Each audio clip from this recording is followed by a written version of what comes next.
ॐ भूर्भुवः स्वः तत्सवितुर्वरेण्यं भर्गो देवस्य धीमहि धियो यो नः प्रचोदयात्। भावार्थ, उस प्राण स्वरूप, दुखनाशक, सुख स्वरूप, श्रेष्ठ तेजस्वी, पापनाशक, देव स्वरूप परमात्मा को हम अंतर आत्मा में धारण करें। वह परमात्मा हमारी बुद्धि को सतमार्ग में प्रेरित करे। इस प्रकार से ये गायत्री मंत्र है, जिसके जनक, जिसके पिता विश्वामित्र हैं। विश्वामित्र जी इससे पहले विश्ववस्त के नाम से राजा थे और ये बड़े ही चक्रवर्ती वीर क्षत्रिय थे।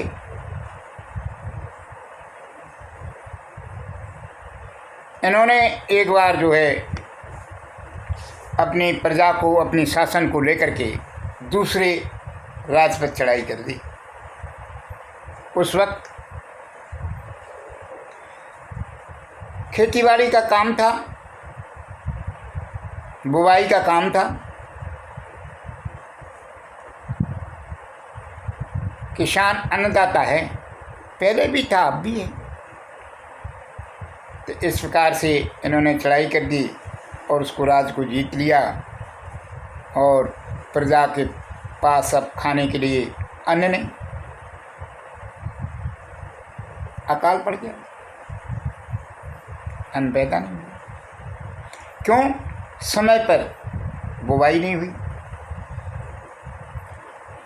तो अब राजा बड़े दुखी और चिंतित। उन्होंने कहा कि हम अपनी सेना को लेकर के प्रजा को लेकर हम किसी आश्रम में जाके गुजारा करें और उनसे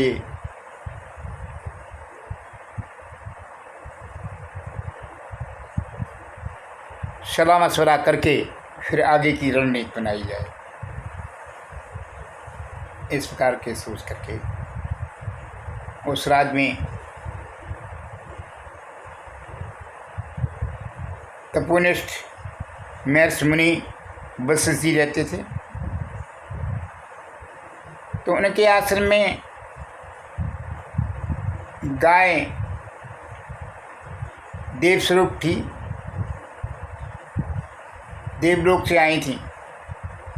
कामधेनु, नंदिनी, सुरभि, काली, भूरी, इस प्रकार की गाय थी उनके पास, जिनके बछड़ा बछिया खूब कूदा फिरते थे जंगलों में।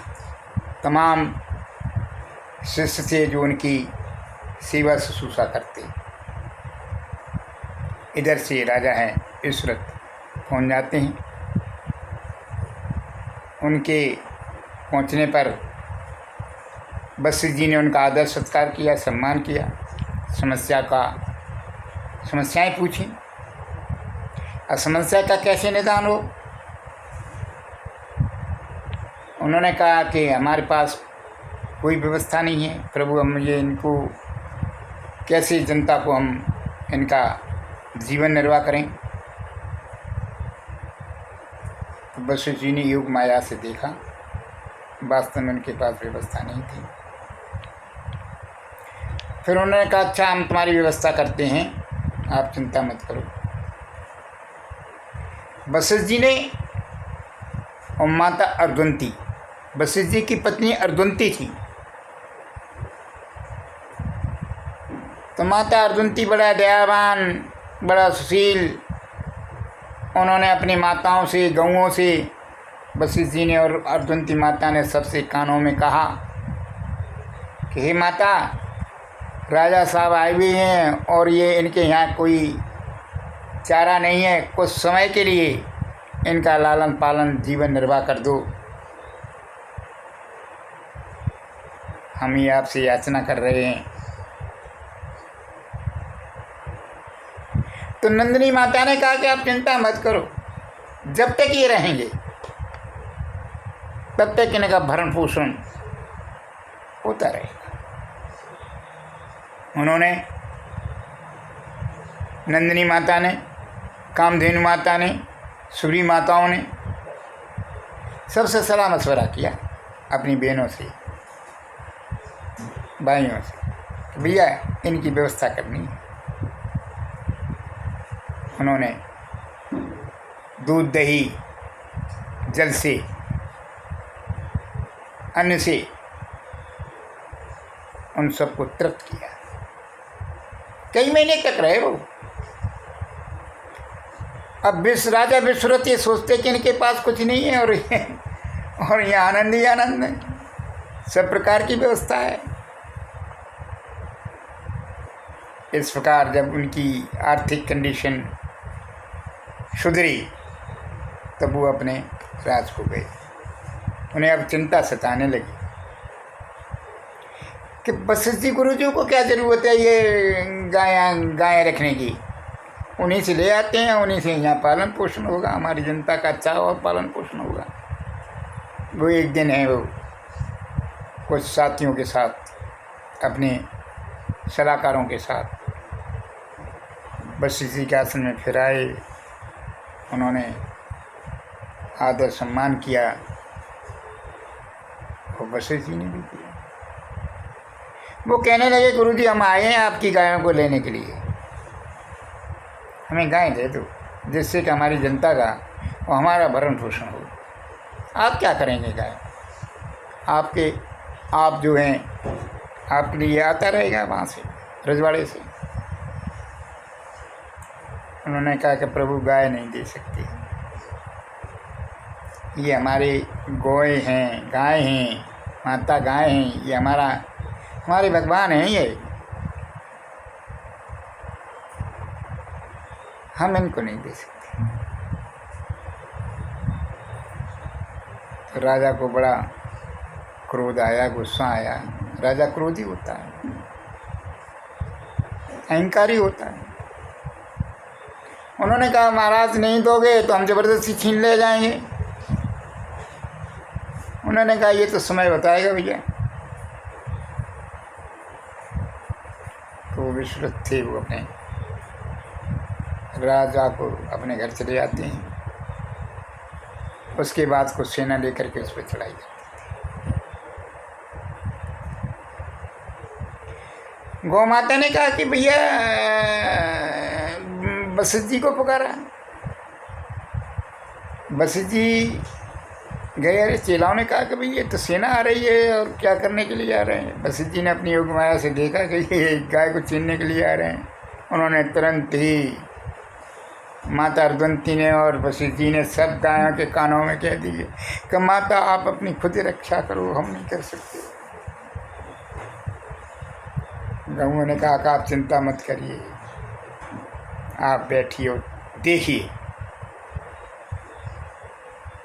गौ माताओं ने जो अपनी हुंकार से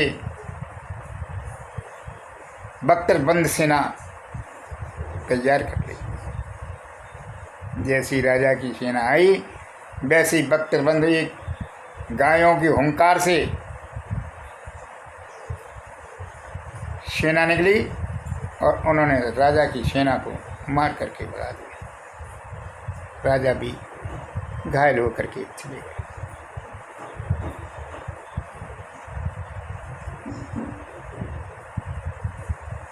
देखिए वैसे बात भी अगर गाय बिगड़ जाती ना तो आपको सींग पर उठा करके फेंक देगी और दूध नहीं देगी। पशु भी जानते हैं हित अनहित,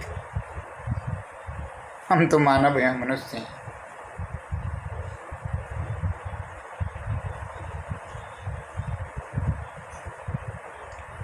वशिष्ठ जी अर्जुनती उनकी शिष्य गायों से बड़ी पूजा करती थी।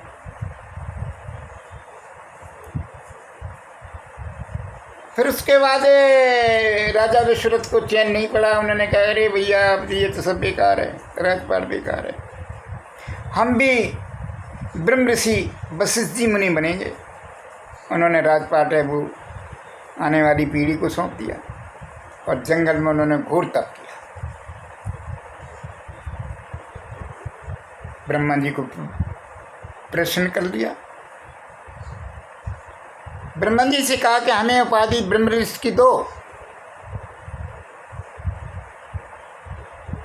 जो वशिष्ठ जी के पास है वो हमें उपाधि चाहिए, और वैसी ही हमें गाय चाहिए।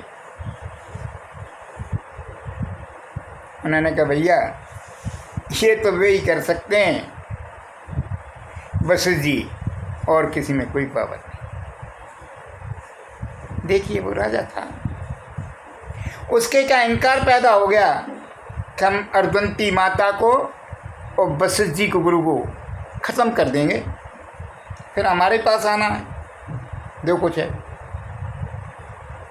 वो एक दिन अकेला रात में अपनी दुधारू तलवार लेकर के उनकी झोंपड़ी में आके रात को छिप गया,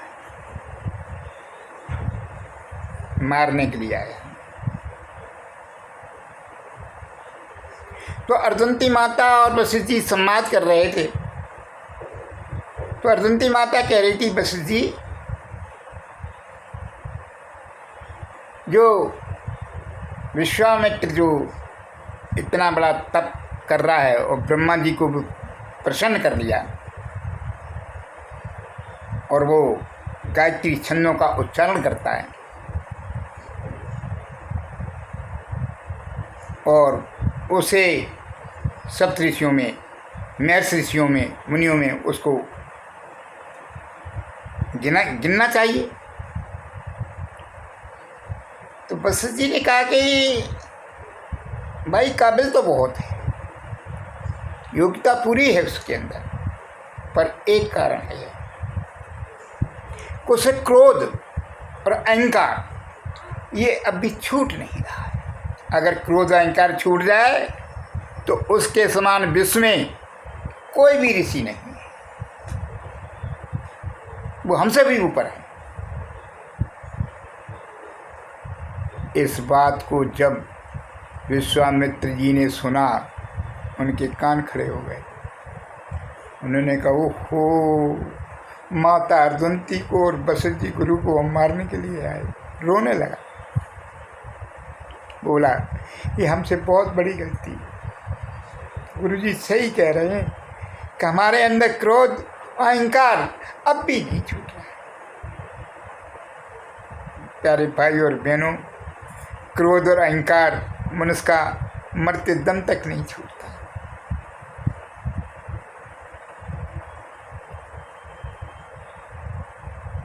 जब वो इतना भाव विभोर होकर के और रात के आधी रात के समय वो कुटिया में आके गुरुजी के पैरों में, माता के पैरों में पड़ गया, बोले हमें माफ़ कर दी। कि क्यों विश्वामित्र, क्यों इतनी रात को कैसे आए? कि गुरुजी आए नहीं, तुम गुरु माता और गुरुजी दोनों की हम हत्या करना चाहते थे। आज आपने, हमारी माता ने, आपने हमारी आंखें खोली। आज से मैं प्रण लेता हूँ कि अहंकार क्रोध को बिल्कुल त्याग नहीं करें।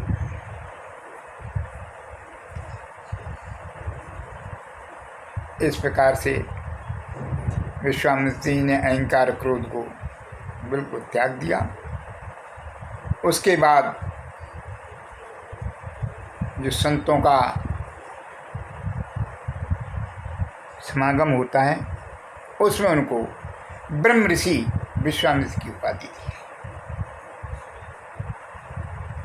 उन्होंने ही गायत्री मंत्र को रचा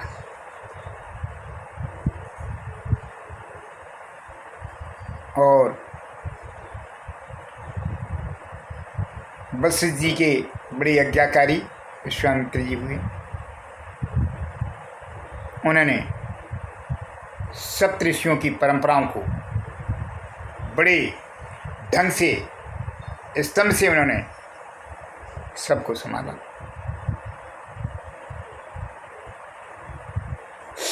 तो इस प्रकार से विश्वामित्र की ये जो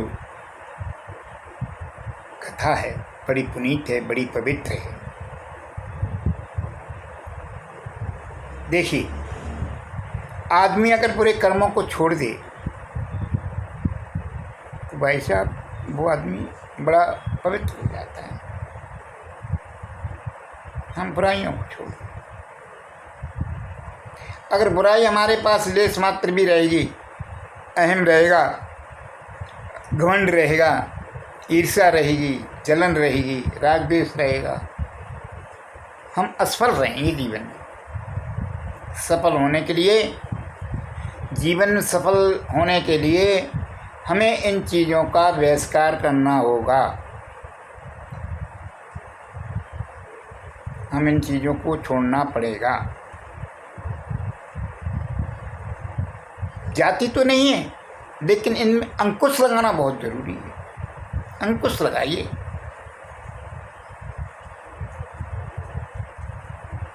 तो आज आपको विश्वामित्र जी के विषय में सुनाया है। और विश्वामित्र हमारे ऋषियों में पहली गणना है। इतने तपोनिष्ठ ब्रह्म ऋषि विश्वामित्र जी की उपाधि मिली।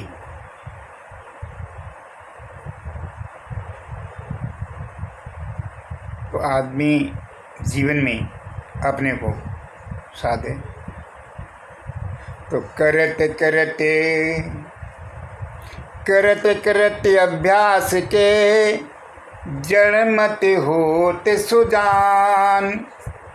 रसरी आवत जात पर सिल पर पड़ते निशान। हम लोगों को जीवन में निरंतर अभ्यास करते रहना चाहिए। उस अभ्यास करते करते हमारा जीवन पवित्र हो जाएगा और हम मोक्ष को प्राप्त हो जाएंगे। बोलो श्री कल्की भगवान महाराज की जय। हरे कल्की हरे हरे। ओ हरे राम राम राम हरे हरे। हरे कृष्ण कृष्ण कृष्ण हरे हरे। जय कल्की जय जगतपते पद्मापति जय रमापते। जय कल्की जय जगतपते पद्मापति जय रमापते। गोविंद हरे गोपाल हरे अब प्रगटो कल के रूप धरे। गोविंद हरे गोपाल हरे अब प्रगटो कल के रूप धरे। बोलो निष्कलंक भगवान महाराज की जय। जय जय जय पद्मापति हरे। जय जय जय श्री पद्मापति हरे। जय जय जय श्री पद्मापति हरे।